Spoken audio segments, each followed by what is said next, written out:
This little light of mine, I'm gonna let it shine.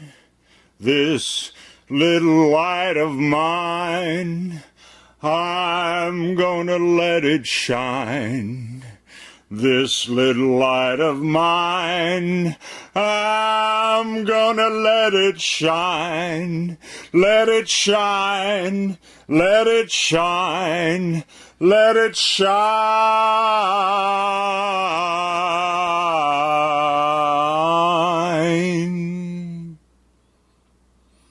Well, one of the lights of my life has gone out. Very sad, and I'm hoping that I'm not going to be crying this whole show, but the Doggy Gladstone, the star of the show, has gone ahead, and I really do have to get through the show and get it to the library to Robert, so I gotta pull through the show, and I don't want to be crying the whole time, but anyway, so the big doggy is gone, and I'm very sad, and I do have some clips coming up later. The last video of the big doggy, some stills, and we'll be seeing that, and I guess I'll be talking about, I had thought that maybe I was going to talk about current events and the big election, but I'm not sure. Anyway, yeah, well, I guess I'll talk about what's happening with my show, because I haven't been on at least with new shows in the past few weeks. The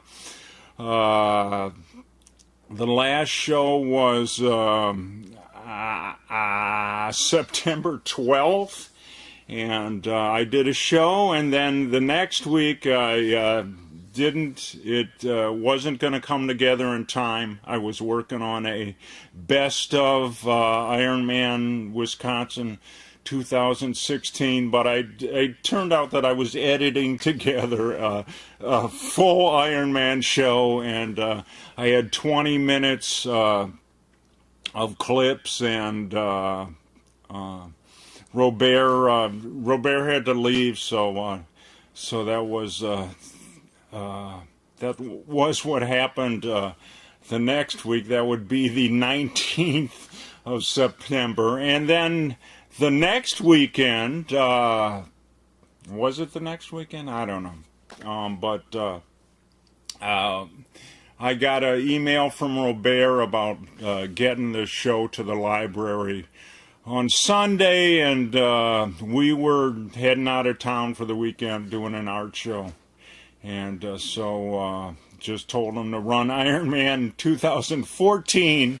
Which I just completed in May, and so that reran, and so here I am today with my hopefully not too weepy show, because that doggy had a great life, and I really enjoyed him, and people would stop me on the street, yell from their cars, say, "That is a beautiful dog you have," and I would thank them, feeling just a little bit jealous of the pretty one that I was walking around with. But anyway, and he'd love to take long walks. We would walk to Garver, as regular viewers of this show would know, and that's like a 2 or 3 mile walk we do. And the night before, his last full day actually, we did go to Garver, and there are some clips of that. And so I shot some clips the next day too, and we'll be seeing that later in the show.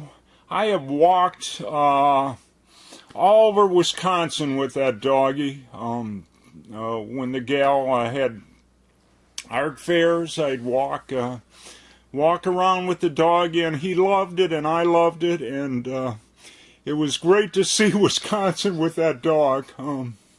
From the Chippewa Moraine Wildlife Area, I think that's what it's called, to the Mead Wildlife Area, and the Chippewa Moraine area is in between Eau Claire and Rice Lake, a little bit to the east of Highway 53, and we went walking on many state parks in this great state, the great state park system that Governor Walker is in the process of starving and whittling down. Probably will be selling off sections soon, but the great state parks on the lake of Lake Michigan, the Kohler, the Andrea, if I got the name right, Kohler State Park. I can't remember the name that is on the top of Lake Wisconsin. Anyway, just went walking through many wonderful state parks with that doggy, many wildlife areas, and brought the videos to my show at Cable 4. That guy was wonderful, and he was very, very intelligent, and he could understand a lot of what I was saying. You know, dogs, when they don't understand what you're saying, they'll give a cocked head look. He rarely ever gave a cocked head look. He did occasionally, but it was very, very rare. And I used some language and repetition that he really understood. You know, that's your mom's car, and so. We'd be out on a walk near to home. I'd say, there's your mom's car. He'd look and know by the look and the smell. He could smell the exhaust on his mom's car, which he could pinpoint that. So he would come home and greet his mom. And he did understand words. I would say, let's go running, and this is hasn't been for a few years because he hasn't been running for a while, except occasionally he would kind of run down an incline. I've got a little clip of that, but it's not really much of a run. It's just a little bit faster than it usually goes, but he the last couple years when there was a snowfall at the end of the season or the beginning of the season, he'd do a little bit of running. I did used to go running with him, as I said, and he was not an easy dog to run with. I had to kind of train him to run. Because he would want to stop and sniff at everything. So what I did is we'd run for a while, and there may be a designated tree to pee on, and we'd stop for a little bit. We'd stop just every so often, but not every time he wanted to stop. And I ran with him on a short leather leash. I don't know, like 4 feet or something like that. And once when the gal picked up the leash and wanted to go walking with him, she put him on the leash, got outside, and he just wanted to take off. And she wondered what the deal was, but it was because that was the running leash, so he expected to be running. Anyway, so his health has been getting bad. He has not been able to get upstairs and get downstairs too easily. But I've coped with that. I was able to spot him, lifting him up the stairs. He didn't used to want me to mess with his legs. But he understood that he needed my help to get up the stairs. And he had this very interesting way to get down the stairs. It came to a time where he couldn't walk down the stairs anymore because he just started sliding. So he would just hop down each step. He'd hop, stop, hop again, and just keep going that way down the whole staircase. But then it came to a point where he couldn't do that without slipping. And I figured out a way to just be right in front of him, coming down the stairs backwards. And when he slipped, it would only be just a short distance. I'd catch him, or I didn't catch him. I was holding on to him so I could get him down the stairs. She's got very steep stairs at her house, both going up to the second floor and going from the first floor out to the outside. But anyway, so they're,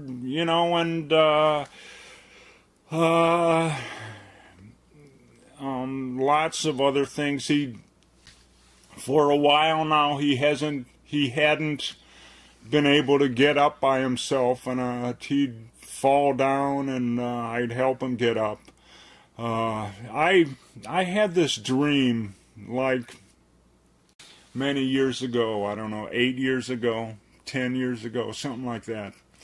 But that I was standing next to Gladstone, and he fell down for no apparent reason. And he had that big, stupid grin that he had so often, and that dream disturbed me when I had it. But it did come true. It did come true. He was falling down a lot at the end. But he'd be down, and I'd help him back up. It took a lot of care, but he still did enjoy his life. I mean, he didn't enjoy that part, but he was heavily medicated, had the pain pills, and he enjoyed taking his long walks. Again, walking over to Garver, just walking around the neighborhood, walking to Lake Monona. There's a place where a gal has dog biscuits on her porch, and the girl used to take them on long walks. And I just was walking along, and then he wanted to turn this way, and it was to that house that had the dog biscuits on the front porch, that he certainly remembered from years before. And so that was a regular route that we took. And most of the time, he actually decided where we go, and the route that we took. I just thought I'd let him do that. Of course, he had a leash on, and I did need to have that leash on him, because he would decide, I'm going to cross the street right now, and was not actually a good judge of traffic. He actually, when the gal had a store on Monroe Street, people would, he'd sit in the window, and of course so many people would come in and say, "How much is that doggy in the window?" Which was a song from the 50s, Patty Page. I believe that. But anyway, one time somebody came in the door and he just slipped out and got hit by a car on Monroe Street, but apparently not that bad, because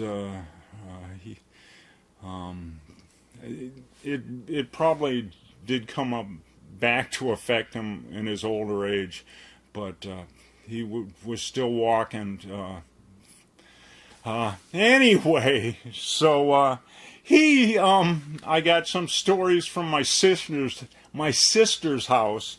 One time we were at my sister's and they gave him a rawhide bone, and he would have rawhides, a little, I don't know.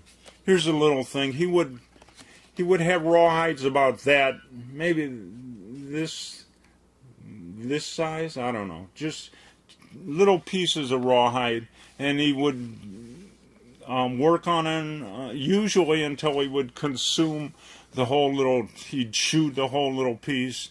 But so they gave him this rawhide bone, and he knew he wasn't going to be able to finish that rawhide bone, and it wasn't a bone, it was all rawhide, but it looked like kind of a bone.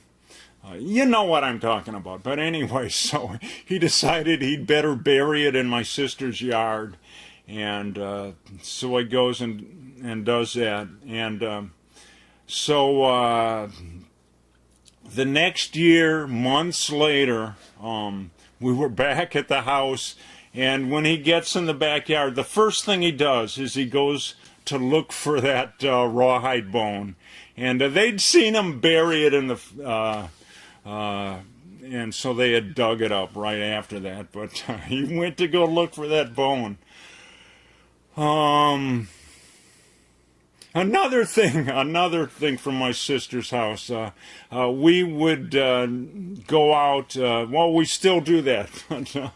We go out and do a thrift store run, and leave the dogs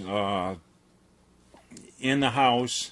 And some friends of my sister's had dropped by a huge bag of bread, and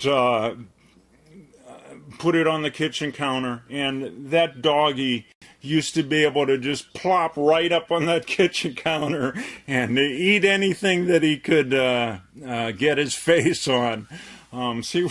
He was very good at that. And so we got back from the thrift store run, and he had consumed about a dozen small loaves of bread. Anyway, yeah, that doggy could understand English. Once he was there, or I was just telling a joke at his expense, saying that we might adopt him out to some Korean family. It was a very tasteless joke, and I looked at him, and he looked at me like he understood that joke completely, and found no humor in it. But anyway, so when she decided that it was finally time to put him down, I tearfully told him that his mom had decided to put him down, and I was just crying, and he was very comforted. What a great dog. But anyway, so do I want to run the clips now? I guess I better. I certainly don't want to miss the clips. So why don't I run the clips now? And these are the last videos of Gladstone, he some of it is the last 2 days, some of it is in September, a couple shots in September, but we're going to start out with a few stills in from the last few days. So if I can ever find the right remote here right in front of me, let's look at those clips right now. Here he is, a still from my dad's house on Saturday. This is his last day at Sid Boyum's Hippopotamus in Worth Court Park. The Dixon Greenway. What a sweetie that guy was. He is asleep, and I love to shoot videos of him dreaming.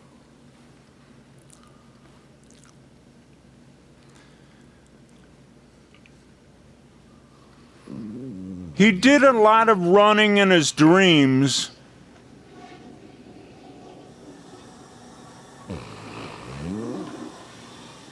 Can't quite see the rapid eye movement there.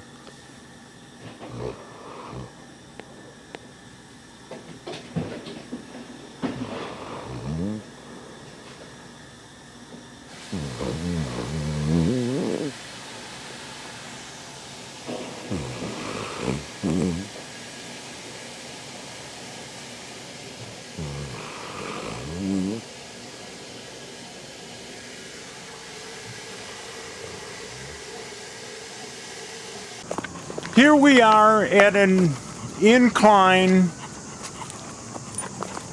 at Rieger Park, and he's trying his best to get a little bit of a run going there.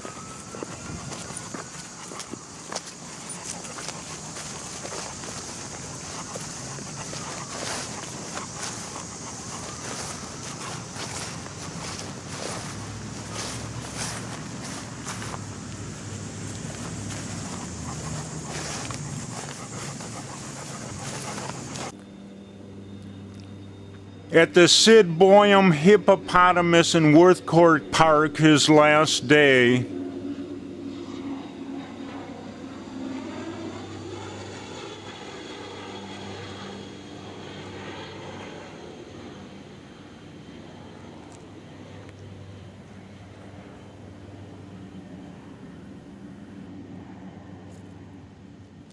At the Dixon Greenway.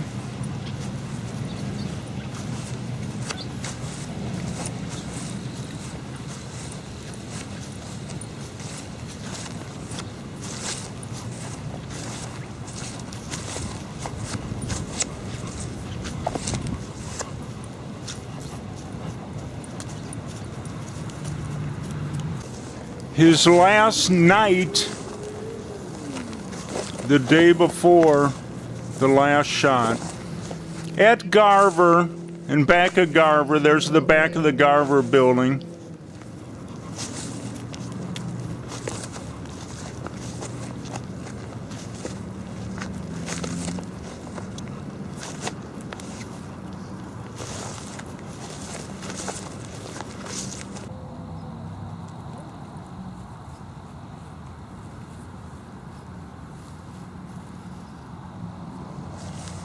Little bit after sunset.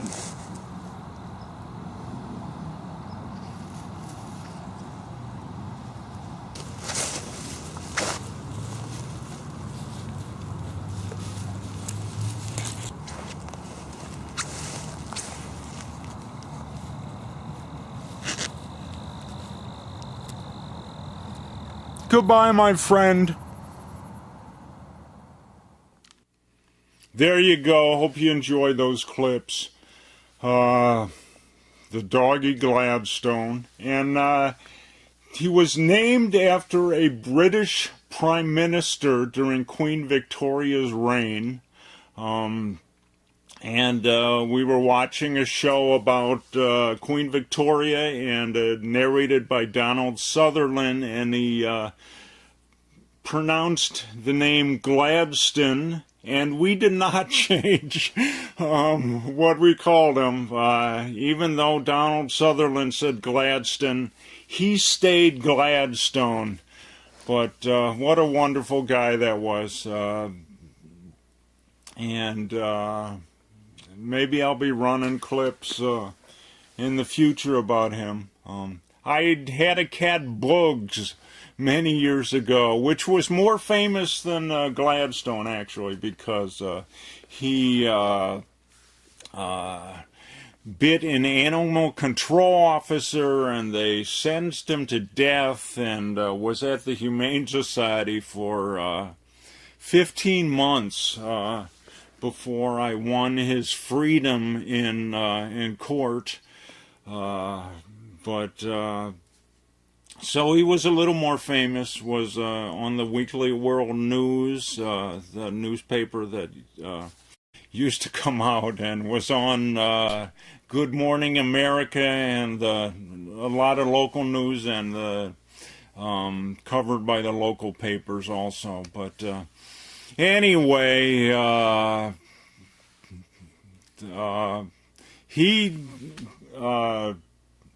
Bugs was a sweetie too, but he did not put up with any shit. No, he did not even a little bit. But Gladstone was just the sweetest thing. I was walking him one time, and there was this caravan. I don't know, maybe it was only one wagon being pulled with a couple kids in it, being pulled by the dad, and Gladstone had walked up pretty close. Well, we were walking by. They were going in, I think, a different direction. And this kid smacked Gladstone on the snout, and Gladstone did not react at all. I mean, most dogs would have bit the kid. And so the father he started yelling at me about, I'm not sure. Maybe it was letting the dog too close to the kid or something. And I should have said, well, you shouldn't have such a brat kid, and you should work on that maybe. But I don't think I said anything. But anyway, he was the sweetest thing with kids, with other dogs. I never had any fear that he was going to bite a kid, because he never did. I had kind of wondered and kind of tried to get him to do a little mouth stuff, a little biting, because that's what dogs do. That's my experience has been with dog, and he just would not go for it, except we would run. Back when we were running, he had this primal thing where at the last sprint he would come up to me and bite me on the hip like I was some game animal to be taken down. No doubt some deep instinct thing. But anyway, he was just a sweetie. He was just a sweetheart. And I told him many times that I was going to miss him very much, and I would be very, very sad when he was gone. And that there's zero Pinocchios in that one. But anyway, this is D.W. Wanberg signing off for DW's show on October 3rd, 2016. I don't think I said the date at the beginning. And one thing I got to do besides finding my prop is I got to take the escape slide out of here.